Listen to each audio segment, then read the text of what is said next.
To, čo môžete vidieť, sú nami vyrobené, predtým navrhnuté dopravníky. Jedny z posledných zariadení, ktoré ešte čakajú tu na nakládku, aby sme ich odviedli do Třinca, do spoločnosti Smolo, kde v súčasnosti montáž linky prebieha už 7. týždeň. Vonku sa upravujú vonkajšie plochy, o 3 týždne sa bude betonovať a vnútri prebieha naplno montáž linky.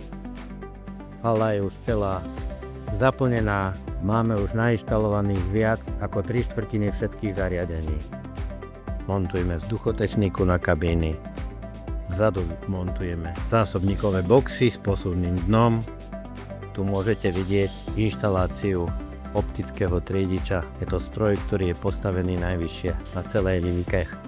Ešte budeme inštalovať triediacu komoru, ktorú môžete vidieť dole umiestnenú na hydraulickej ruke. Za mnou môžete vidieť rozbalíkovač. Je to prvé vstupné a veľmi dôležité zariadenie pre linku na triedenie odpadov. Jeho úlohou je roztrhnúť všetky vrecia a rovnomerne dávkovať do reťazového dopravníka, z ktorého prechádza odpad následne do rotačného bubnového sita.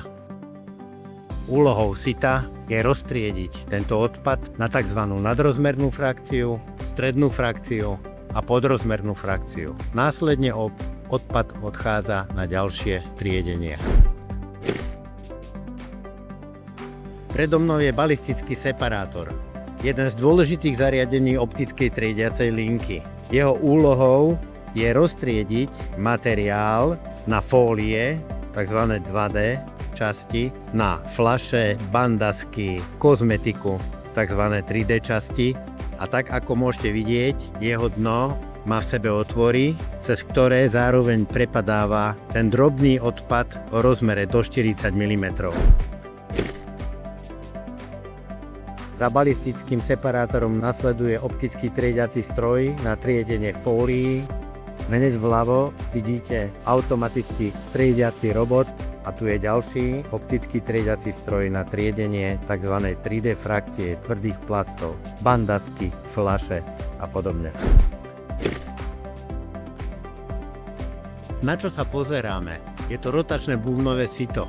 Jeho úlohou je roztriediť materiál po vstupe podľa veľkosti. Na frakciu do 50 mm, potom tzv. Strednú frakciu 50 až 340 mm a nadrozmernú frakciu. Nadrozmerná frakcia nasleduje do dotrieďovacej kabíny, ktorú môžete vidieť tu, kde ľudia manuálne s nej vyťahnú zaujímavé komodity, predateľné.